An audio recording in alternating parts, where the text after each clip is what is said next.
Hey friends, welcome back to season 4 of Not the Girl Next Door. I'm your host, Meg Reynolds, and I can't believe I'm saying this, but we're in 2025, so happy new year.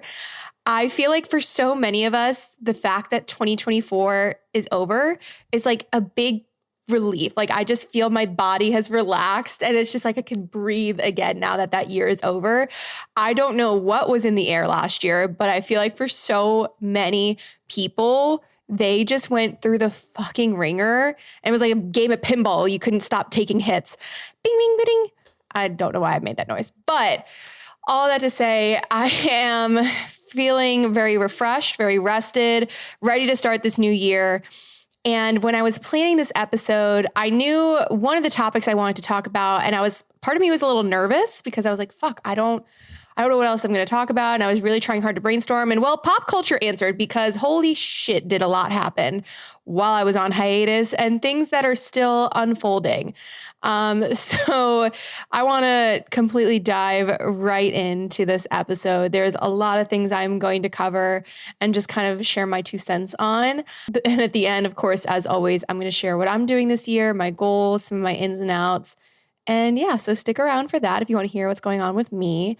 So the first thing I knew I wanted to talk about this season is this book, The Let Them Theory by Mel Robbins. Now, if you're not familiar with Mel Robbins, she has her own podcast, the Mel Robbins podcast. She's done TED Talks. Like she is somebody who speaks a lot on practices and principles of how to kind of, become a better person.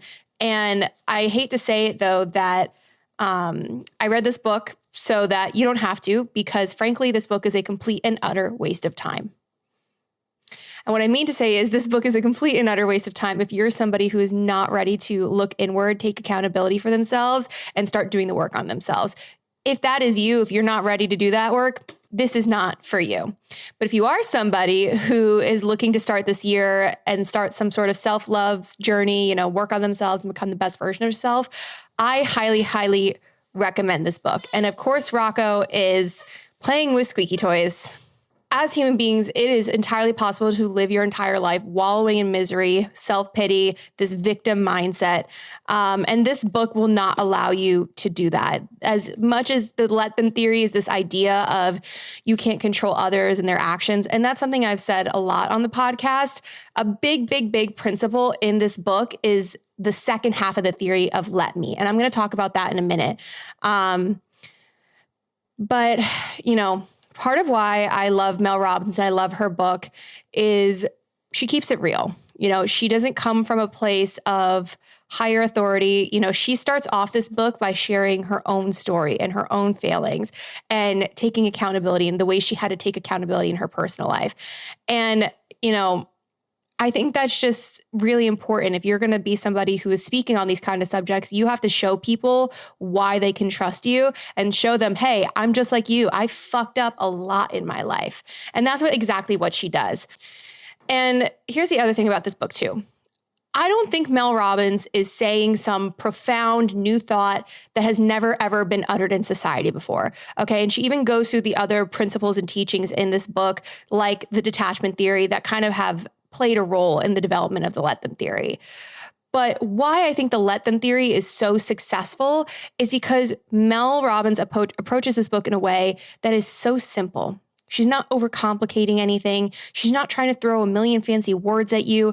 She is just being real and writing this book from a place of, that any other person can pick it up and understand what she's talking about and, just wants to read it. She shares a lot of personal anecdotes from her life that I think give validity to this theory as well. I think a lot of the times when it comes to self-help and working on ourselves, we as humans tend to overcomplicate these issues, right? We tend to think we need to have this like step-by-step plan, these checklists in place. Like the Let Them Theory shows you it truly is so, so simple. And I have really loved this book. I keep talking about it to anybody. If you follow the podcast page, you saw I linked it as one of my books that should be on your TBR list this year if you're going on a healing journey. And I truly, truly believe that. However, I do agree with a major, major critique that I have been seeing about this book. It seems like a lot of people think it has a lot of fluff in it. And I happen to agree with that. However, I think the fluff and, she tends to repeat herself a little bit. I would so much rather have that and have her attack the same problem from all these different angles like she does, instead of getting to the end of the book and feeling like I got nothing out of it. So while I think it is a little longer than it needs to be, and maybe there's some things that she did say multiple times, it's a self-help book. I think that's kind of the point in certain ways, is to really just beat it into you. But from the start of this book, I resonated with it. I mean, I think the first line that stuck out to me was on page 6 of the book. I feel like I'm reading to a class right now. Okay, kids, we're going to sit down. We're going to read a book together. It's time to work on ourselves. Let's get our shit together. Okay. I'm done being an asshole now. So this line, it reads, and she's talking about, the section is called Small Consistent Action Changes Everything. And on the last line of page 6, it says, I suppose I was just waiting for some kind of permission to put myself out there. And in this chapter, she's talking about her struggle with imposter syndrome. And why this line stuck out to me is because I dealt with this when starting my business. I think I've talked about this before in an episode, how when I was working on Next Door Creative and coming up with the idea and branding and trying to figure out if I really, really wanted to do this. And I'm the kind of person, when I am trying to figure things out, I talk about the same thing over and over and over again to my friends. Bless my friends for listening to me bitch about the same problems over and over and over again. Y'all are fucking real for that. But I was talking about it over and over and over again. And I remember Dale looked at me, and you guys are very familiar with Dale if you have been around the podcast for a minute. If you're not familiar with Dale, Dale is one of my best friends here in Nashville. I always call her like the big sister I never had. But she looked at me and she goes, you don't need my permission, right? Like, you don't need my permission to do this. Like, you can just do it. And I remember in the moment she said that, I kind of started to feel like really defensive and shut down a little bit, because I was like, well, I know I don't. Of course I don't need your permission. I don't need anybody's permission to do anything. And I felt myself getting riled up. But I think I had to take a minute and like look at why that got to me, because I realized I was like, but I did want some sort of validation. I did want her to be like, yeah, this is a great idea, because I needed that reassurance in the moment. And I think that's this whole, that's the first piece of the let them theory, is letting people say, do, be whoever they are. You can only control your action and responses. The next thing that really stuck out to me, another line that really stuck out to me when reading this book, was on page 17. And this one is talking about, it's like the first chapter of the book in the section. She's explaining the let them theory. And I mean, also the titles that she comes up with these chapters are so spot on. This one is Stop Wasting Your Life on Things You Can't Control. Like, she gets right to the point in this book. But the line reads, the problem, and it's right at the top of the page, the problem isn't you. The problem is the power you unknowingly give to other people. That one hit me like a ton of bricks. And that is such a powerful thing, is because like, I think as, especially when you're someone who's a people pleaser and you struggle with anxious attachment, you tend to go towards this idea of like, what is wrong with me? Why don't people like me? And the thing is, a lot of the times you may not be the problem. Doesn't mean there's not situations where you can be, but most instances, you're probably not the problem. The problem is, like Mel Robbins says, is you're giving power to other people. You're giving away your power to other people. And so that is something that really stuck with me through this book. Another passage I want to read, and I'm not going to sit here and just like read this entire book to you guys. Like, I know I was joking about it because, story time. But these are just some passages that really stuck out to me and are part of why I love the book so much. And I hope that they convince you to pick up this book. So I think where a lot of people go wrong with and Mel Robbins talks about this, is a lot of people go wrong with the let them theory because they get stuck on the let them part. And I've talked about detachment theory on the podcast before, and talked about how, you need to let things go. You can't control people. But the problem is that does nothing for you in the end. It makes you feel alone. So, and then Mel Robbins explains how her theory is different than the attachment theory. She says, to me, this theory is not the same as letting it go. Personally, I've never been able to let anything go. So true. Because it never feels resolved. And that's very fair. A lot of us, we tend to want some sort of closure from people, situations, whatever it may be. It feels like you've walked away from something that's bothering you and just swallowed your feelings and moved on. Let them is different. When you say let them, you're not giving up or walking away. You're freeing yourself. You're releasing that grip you have on how things should go and allowing them to unfold the way that they will go. When you let others be who they are, you're making an active, empowered choice to release control you never truly had. You're freeing yourself from the endless cycle of stress, frustration, and emotional upheaval that comes with trying to manage everyone and everything. The beauty of let them and let me is that it helps you master these practices so you can stop being ruled by emotions and start living a more peaceful, intentional life. And I think that is the perfect way to explain the difference of just detaching from a situation and actually moving past it. That's the first. So the first half of the let them theory, like she says, is this idea of you can't control other people, like let people be who they're going to be.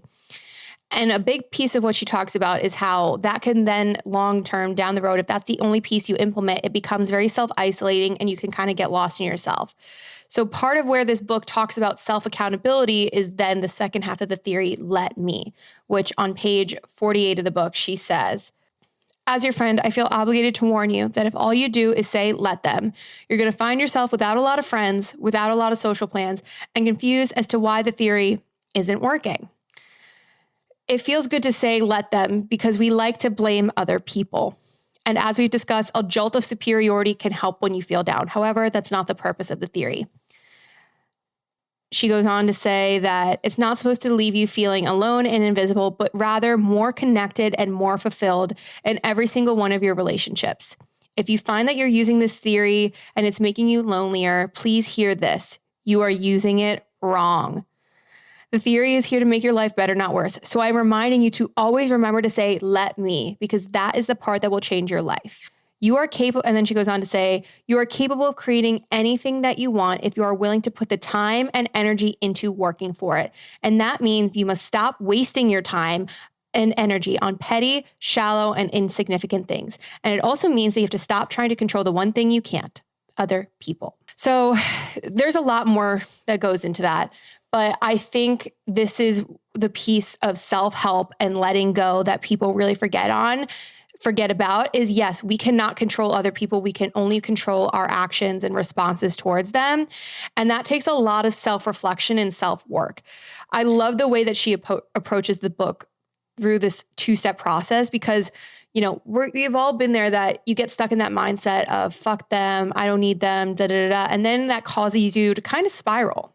And something else too, I love how she tackles this book from all these different aspects of life. Romantic relationships, friendships is a huge, huge portion of this book. And if you're somebody who has been struggling with your adult friendships in your life, I highly recommend you read her chapters on friendship. She gives a lot of clarity into the ways that oftentimes we sometimes fail people in our friendships. She talks about the 3 pillars of friendship, which are proximity, timing, and energy. You know, the proximity to the people that we're friends with, the timing, meaning what stages of life everybody's in, and the energy, you know, what are you putting into the friendship versus what are you getting out? And that doesn't mean that just because your friends live far or they have a kid and you don't, or, you know, maybe there's a month that you guys don't talk, that it doesn't mean that, you know, you're not friends. It just means that maybe you need to make up some lost time. But friendships at the end of the day are a relationship just like any other, and they do require work. I think nowadays when it comes to friendships, and I'm going to talk about this later in the episode too, but there's this idea of like, oh, I don't owe anybody anything. And like, oh, I'm only matching energy, da, da, da. Like, I hate that mindset because once again, it is a way for you to not take accountability for your actions and failings in a friendship or relationship. Like this idea of I don't owe anybody anything, or like, I don't have to respond to them. Like, oh, I said I was going to go, but I'm not going to go. Like that is you failing. If you tell your friends you're going to show up somewhere, if you tell your friends you're going to do something, if you tell your friends that you'll call them, like you absolutely need to follow through on your promises that you make to people and show up for them the way you would want them to show up for you. Because one day they're going to stop showing up for you and you're going to be like, what the fuck? They always showed up for me. And it's because they got tired of being in a one-sided friendship. And that's a very, that could be a whole episode in itself talking about friendships. And I feel like I've done a couple episodes on friendships before. So, let me know if you guys want an updated friendships episode, especially as, I kind of talked about how I had some friendships this year that really went through a lot of turmoil. I will say that without saying who it was, I had a friend who last year became the worst version of herself. And she knows this. I know it. Everyone around us knows it. And there were a lot of moments in which I questioned our friendship. I questioned if I still wanted this person in my life. And at a certain point, I kind of just slowly started distancing myself. And you're probably wondering, well, Meg, why didn't you go to her with your problems? You preach about communication, and you guys are right. I didn't go to her with my problems because I didn't feel like I could. And I told her this. We've since had a good conversation, many a conversation. But I told her, I was like, I felt like I wouldn't be heard, I wouldn't be seen, and I would just be shut down. Because I said to her, I was like, frankly, you have not been pleasant to be around. You have, and you know, this all started because another friend of ours hit her breaking point with her. And she came to me for advice. And I said to her, I go, honestly, I understand where she's coming from. And that kind of opened the door for me to be like, if you keep going the way that you're going, you are absolutely going to lose every single friend that you have ever had because of the person you have become. And that was a really hard thing for her to, it was hard for me to say, but I know it was even harder for her to probably hear. And I'm so glad that I didn't give up on her, even though time and time again, I'm going to be honest, she was a really shitty fucking friend at times. But at the end of the day, I think our friendship is stronger than ever because I gave her that grace and space to, you know, grow and learn as a person. And now she's in therapy and I'm very proud of her for that. And I tell her that all the time. Is she a perfect person? No. Am I a perfect person? No. But I think at the end of the day, that conversation greatly improved our friendship. But it's so real because she is somebody who had that mindset of like, I'm going to match energy. I'm just going to detach, like all of these things. Like she was somebody that did not give people a lot of grace and a lot of understanding. And then she had to experience it herself.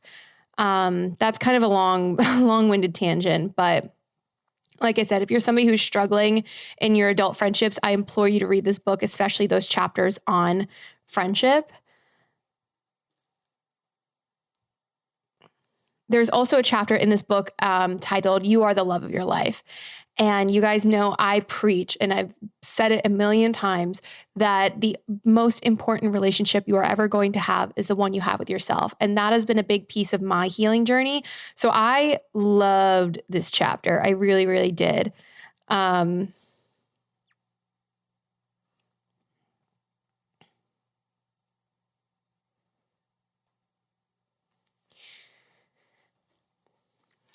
And again, working on the relationship you have with, working on the relationship you have with yourself takes a lot of self-reflecting. It's very uncomfortable. Like I can't even tell you how unnerving and uncomfortable it is to become that self-aware person because no one likes to admit that they're wrong. Nobody wants to be wrong. Nobody wants to admit those kinds of things. But something else it's another chapter and section that I really loved is this section. It's called, They Don't Like You, Wake Up. The only way you learn who someone is and where you stand in their life is by watching their behavior. Forget what they say, watch what they do. That can be hard to do because in the beginning, your emotions and hormones are all over the place. It's talking about it in terms of dating, but it can also be applied to friendships as well, I think. They can cloud your ability to see the truth about how you're being treated. One question that you can always ask yourself to snap out of the dating fog is, if your best friend were being treated this way, what would you tell them? I have said that so many times. That is the best thing I've told myself in dating is if I heard my friend talking to me the way I was talking to them about a situation, what would I tell them? And I beg you to sit with yourself. If you're going through a situationship, a toxic relationship, whatever, and your best friend was bitching to you the way you're bitching to them and saying the things and thoughts, whatever, that you're thinking, what advice would you give to your best friend? And that is the advice you need to take because oftentimes we are great at giving advice. We are not great at taking our own advice. I am probably the number one offender of that. So I really implore you guys to read this book, especially because she talks about being a people pleaser. And it is 2025. I think we need to get rid of this bullshit, narrative of, oh, I don't care what people think. You're a liar, okay? everybody to some extent gives a shit about what others think of us. Okay. We want to be liked. We want to be well regarded. We want to be chosen. Like, screw that narrative of, I don't care what people think. You are a liar if you say that. And you are honestly probably one of the worst offenders. The difference is you can absolutely care what people think about you and not give that power to them to control the narrative of your life. And I think somebody who is a great example of this and this mindset is Paige DeSorbo. If you do not know who Paige DeSorbo is, she is from Summer House. She was dating a man named Craig Conover, who's also another Bravo reality star. And this is something that happened recently on the hiatus. She announced their breakup. They were together for about 3 years. And I knew of Paige and Craig separately. I watched their relationship on Bravo unfold. I loved them together. I love Giggly Squad, which is Paige's podcast. And Paige gets a lot of flack on social media and in just, people in general, because people think she's like too harsh and bitchy and whatever. And can we stop labeling women as bitches just because they're strong and opinionated? Like, we need to get rid of that as well. However, I'm like running out of breath. I'm talking so damn fast. I think, with this breakup, a lot of what we saw in Bravo was, Paige not being ready to move at Craig's pace.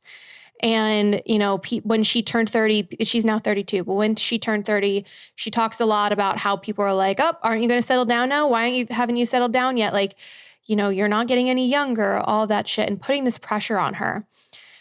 And now I've seen people even go as far as call her selfish for leaving Craig because she didn't want to, settle down just yet. And to that I say, I think what would have been selfish is her staying simply because of the fear of she's not going to find somebody else, simply because of the fear that she's running out of time. Staying, and selfish would have been her staying, knowing in her heart she cannot be the person Craig needs or wants or deserves, knowing that she can't give him the things that he desires. Like, again, I'm not in their relationship. I don't know these people personally, but from what I've seen and read on social media and all these things, like, I think she did the most selfless thing you can do and set him free to find somebody that is going to give him those things. And of course, she didn't enter into this relationship knowing she wasn't going to be that person for him. And she even says herself on the podcast, none of us enter into a relationship knowing those things.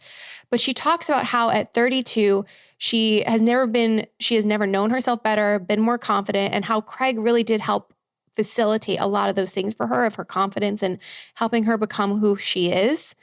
But I think it's so wrong to be making her feel horrible about the situation when I'm sure she's probably dealing with the heartbreak herself, because it is so much easier. I think breakups are so much harder when no one has really wronged the other person.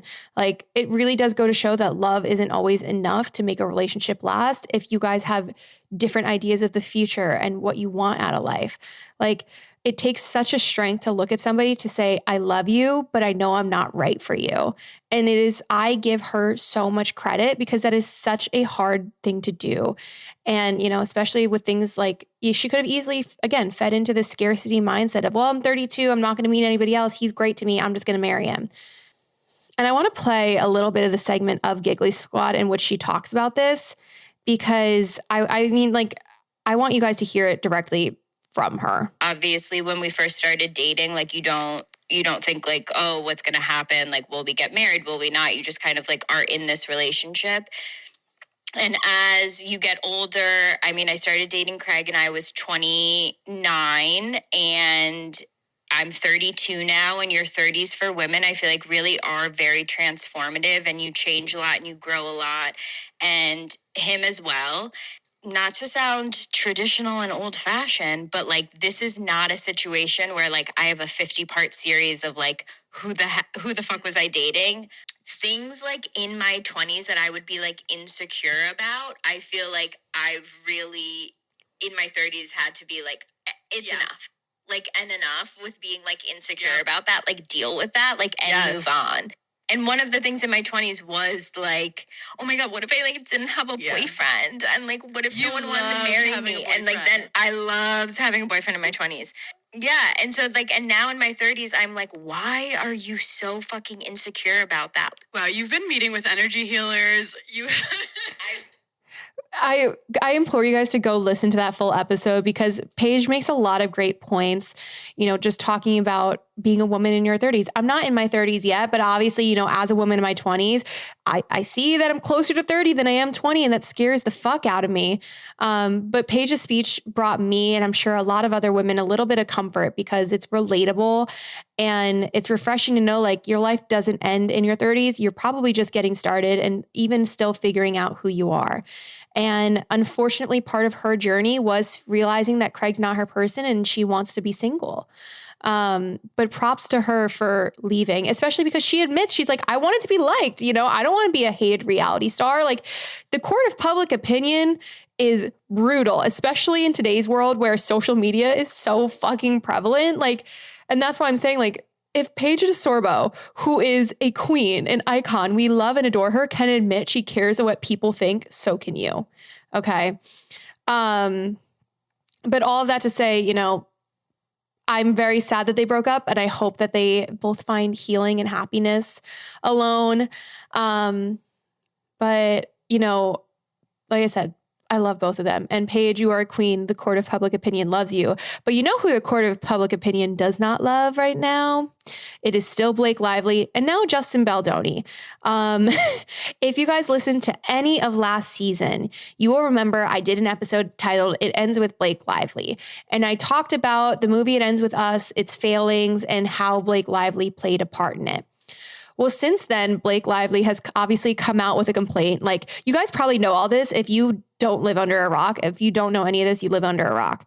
That Blake Lively has come out with a complaint accusing Justin Baldoni of sexual harassment. I'm not going to sit here and go through. And now Justin Baldoni has also filed a countersuit against her and the New York Times, which dropped this expose piece, if you will. Before I get into any of it, one, I'm not sitting here and reading you guys the article, the lawsuits, like go do that research for yourself and your own. Please make your own opinions about this situation. I know for me, like I, again, feel like pinball. I'm like, I don't even know what to believe at this point. But at the end of the day, we have so lost the plot.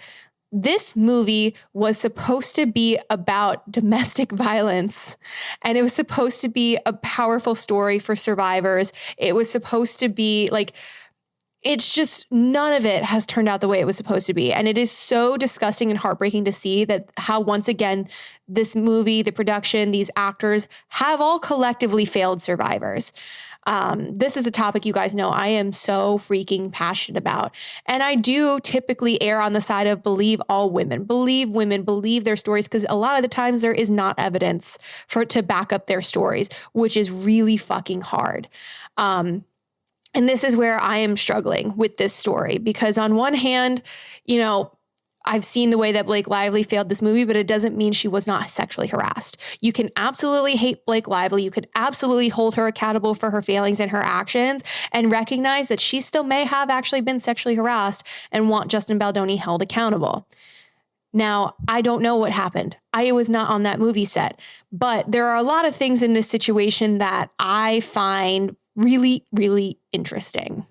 The first thing I will say, Justin Baldoni is suing the New York Times for libel. It is virtually impossible for a celebrity to win that suit because of something called actual malice. And they have the burden of proving that actual malice. What that means is Justin Baldoni not only has to prove that the New York Times published false statements, but they published those false statements willingly and knowingly, with the intent to harm him, his reputation, his livelihood, blah, blah, blah, blah, blah. That is so incredibly difficult to prove, especially in general. Like, it's already difficult to prove, but now it's difficult to prove also because he's a celebrity. And when it comes to celebrity cases, it's in the court of law, it gets very, nuanced and kind of shades of gray, because when you're a celebrity, you give up certain levels of privacy to the court of public opinion. Now, you may then be wondering, well, why is he filing this suit if we all know he's not going to win? I personally think both Blake Lively's complaint and Justin Baldoni's complaint, the goal isn't necessarily to win in a court of law. I think that the goal is to win in the court of public opinion. Now, Blake Lively may people are speculating she has ulterior motives, like getting back the rights to the film, to the second film, to the book, whatever, because Justin Baldoni owns those. She's blaming him for ruining her reputation, even though we all know people had issues with her before this movie. I don't really know, but all that to say, I truly think this is about the court of public opinion. Something else I will say, and I've seen a lot since this lawsuit came out, is, talking about, how Blake Lively in interviews was just, there's two sides of it, right? She failed in marketing. And this is something I said in the episode, is how the marketing failed because here she's talking about go wear your florals, grab your girls, blah, blah, blah, undermining the principles of the movie. Then it came out, well, that was the marketing plan that she was held to under contract. Since all of this has come out, what I have a hard time believing about that specific issue is that if Blake Lively truly had an issue with that marketing plan and strategy, that she wouldn't have spoken up based on all the other receipts we've seen of the meetings that she has had, the renegotiation, all these things. That if her as a producer on the film truly had an issue with the way the movie was being marketed, she wouldn't have spoken up and had other changes made to that marketing plan. That is something I cannot believe. And I don't buy that piece of her story of like the, hands-offness of, well, I was just under contract and following the plan like I was told. And then using that to spin that, well, Justin Baldoni went off script. That I don't buy or believe. Do with that information what you will. Something else, though, on the flip side is Justin Baldoni obviously released a series of texts about, their interactions. He released a text of her saying that she was pumping in her trailer and that he could come run lines with her if he wanted to. Now, the problem with that text is it could be taken out of context because here's the thing. Maybe she invited him in the trailer that one time, but that does not mean there were not other times he maybe already invaded her privacy or did afterwards. The one invitation does not mean it was an open invitation for every single time. And this is the thing about Justin Baldoni releasing all these texts. The man's got nothing to lose at this point. He's releasing text after text after text. His attorney literally said he intends to release every single text that ever's been between them because they have nothing to lose at this point. And again, this is all about the court of public opinion. This shit is going to get so much more messy. I can already feel it. And again, that's really sad considering what this movie was supposed to be about. But these are like Hail Mary texts. And a lot of these texts are then going to be taken out of context, misconstrued. There's going to be a lot of false information out there. And it's just going to get really fucking messy. Since all of this came out, Justin Baldoni was dropped by his agency. His co-host Liz Plank left the Man Enough podcast. And a lot of people are seeing that as, oh, he must be guilty. I hate to say it, but I don't think it means as much as we think it does. I think it's just Liz Plank wanting to remove herself from this narrative, remove herself from the drama. Because also, but we don't know. Maybe other things have happened. And I truly hope if Justin Baldoni is as horrible as a man as he says, there's going to be other victims. There's going to be other women who hopefully come forward. We have seen this before with Harvey Weinstein, how there were a plethora of other women and other victims who came forward and this was uncovered. If a man like Justin Baldoni has done this to someone like Blake Lively, there would absolutely be other victims because he would have been having to get away with this behavior for years and years and years.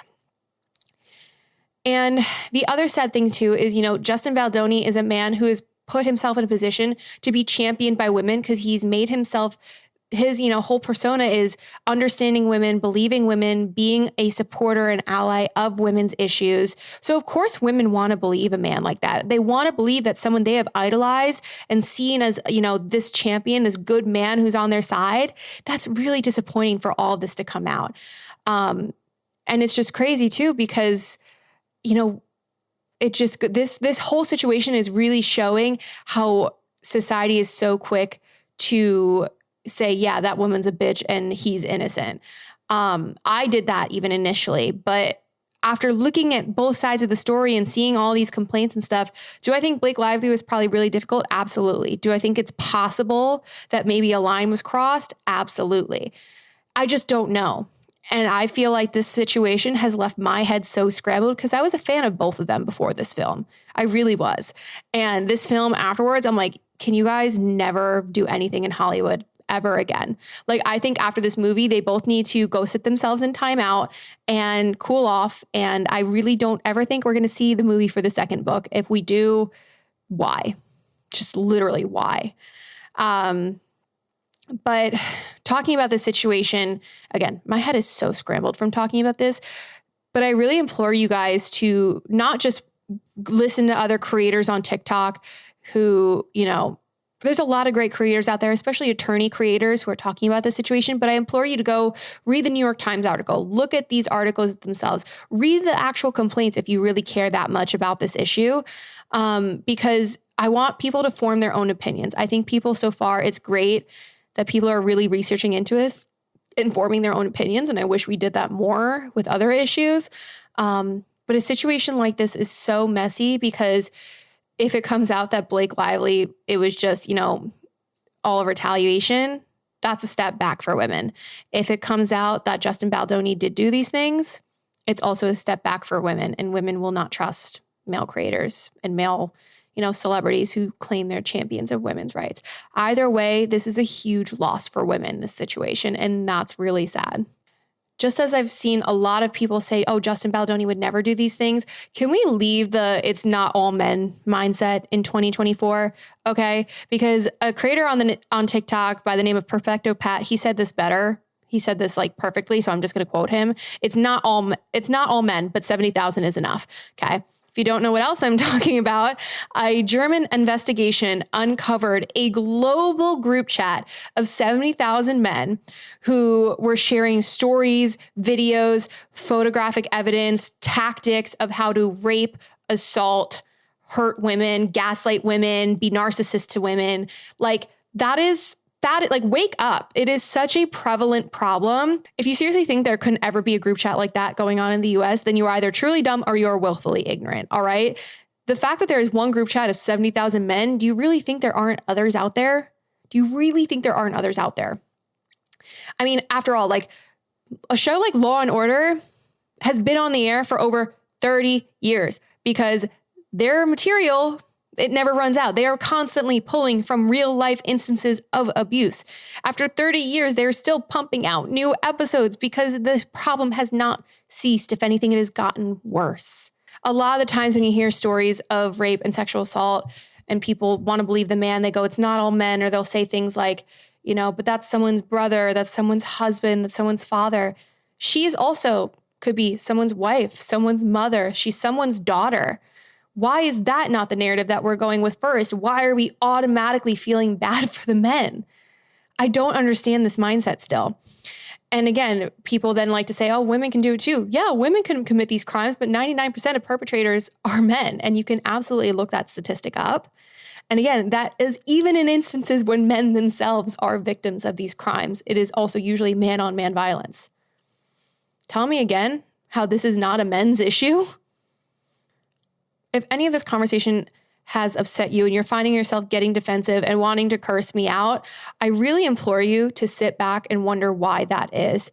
Because at the end of the day, just because you're not physically out there assaulting women, it does not mean you're not part of the issue. You're part of the problem when a girl comes up to you at the bar and you're not to complain about your creepy ass friend and you're just making excuses for him. You're part of the problem when you ask, well, what was she wearing? How drunk was she? Where were her friends? You are then still part of the problem. So it's not all men, but it doesn't mean you are not part of the problem. And I really, really hope that maybe a couple men will open their eyes and wake the fuck up and realize that. And oh boy, we have done a lot of yapping this episode. Done a lot of yapping, a lot of different topics. So if you are still here with me, now is the time of the episode where I'm going to be talking about myself for a little bit. Going back to Mel Robbins, she responded to another creator who I can't remember her name right now. But she created a monologue called The Panic Years. And she talked about her 20s as the panic years of this idea she's running out of time. She needs to have things figured out, and all these sentiments that I think a lot of us in our 20s echo. And you know, I've realized for me that my 20s, at first they were the panic years, but now in the place that I am at mentally and emotionally, I am proud and loud about my accomplishments. And it feels pretty self-serving to say and do that.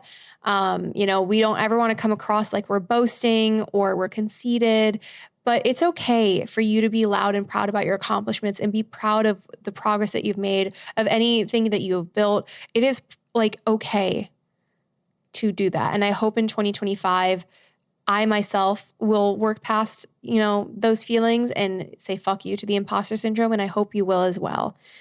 But I wanted to end this episode with some of my mindset ins and outs for 2025. The reason I chose this is because changing my mindset and reframing the way I think about a lot of life things has gone such a long way for my healing journey. And so these are the mindsets and narratives that I'm going to be telling myself and no longer telling myself. So the first one is that I want to be saying, oh, well, instead of what if. I want to be taking chances and not worrying about, if I'm going to look stupid or just any of those other things that typically hold me back from making decisions. I just want to say, oh, well, it didn't work out instead of, well, what if I did that? And so if you're somebody that's wondering what if they should do something, just do it. If you take anything from the things that have happened to me in my life, just do those things. Since it's 2025, I'm approaching 5 years graduated from college. And if you told 21-year-old Meg that she would have moved across the country, gotten her dream job, gotten laid off from said dream job, started her own business, started touring, and started a podcast, I would have said you're out of your damn mind. But here I am. I've done all those things. So I implore you to say, oh, well, instead of what if this year. The next one is don't be confused, just be turned off by their behavior. I think I've said this in the season finale, how, you're probably not actually as confused as you think you are by their behavior. You just don't want to see the reality. And I really implore something I'm working on this year and I want everyone else to work on is I want us to choose people who are actively choosing us. Be steadfast, be firm in your non-negotiables, and just know who is truly there for you in your life. This isn't so much like a phrase, but it's getting older has made me a lot softer as a person. And, I love the idea of slowing down and being more in the moment instead of worrying so much of what's happening next week, next month, next year. I am someone who lived so much of my life by a timeline, and slowing down has also helped me ease my stress and anxiety a lot. So don't be afraid to appreciate how far you come, romanticize the little moments of your life, and just be and feel happy. I know that sounds easier said than done, but it's great to do that. That was a really lame way of ending that. That's fine. We're moving on. This is a big one. Just the idea, and this is something I've already been doing but want to keep doing, is recognizing that who I associate with is a reflection of who I am. So the values that my friends hold and the people that my friends are to others is still a reflection of who I am. Like, you are your circle. So if your friend is a really shitty ass person and that means, and you're making excuses for them and you're overlooking that behavior, what does that say about you? Not good things.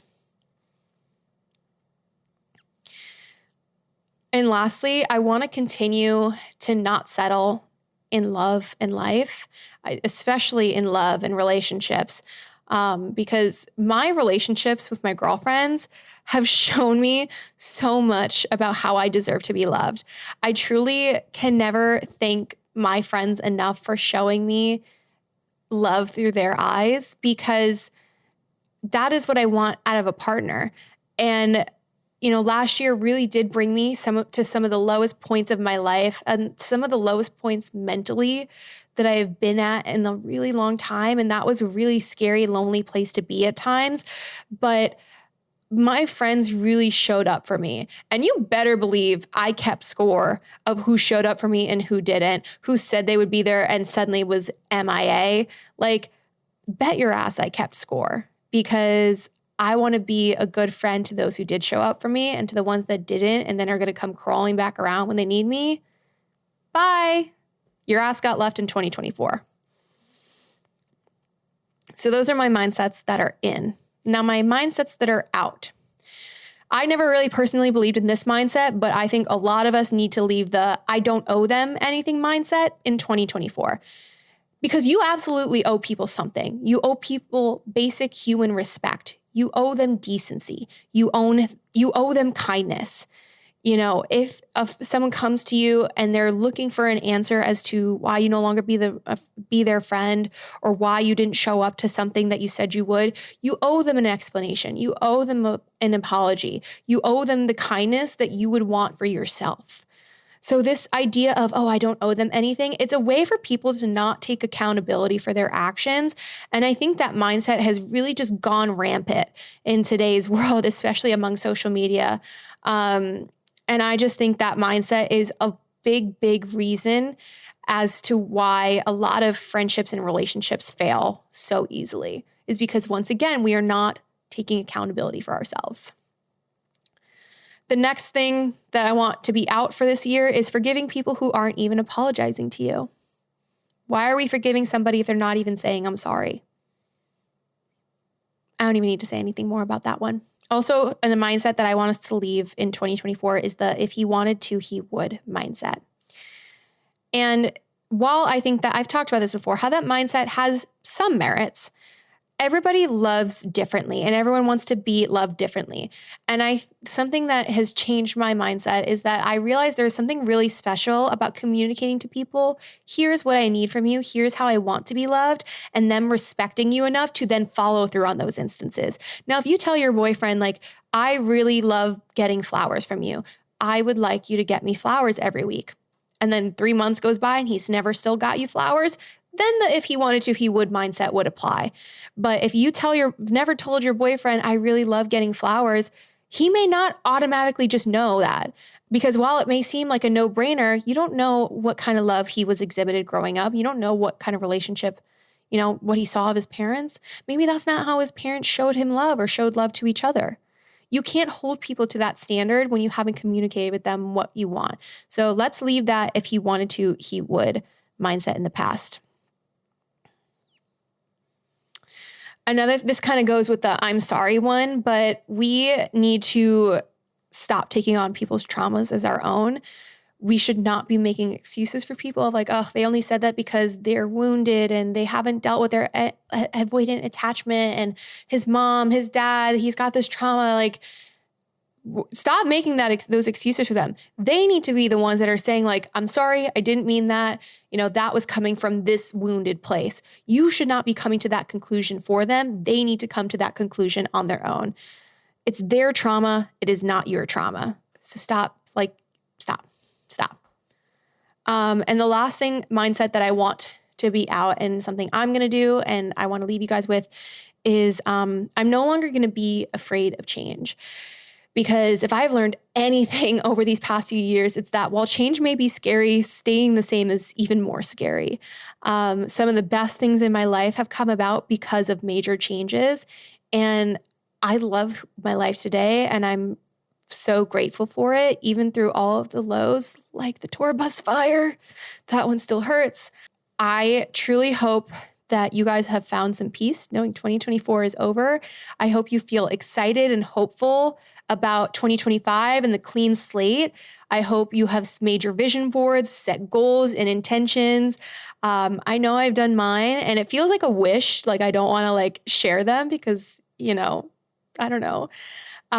If you guys want me to share what my 2025 resolutions, goals are, like, let me know in the comments of this episode.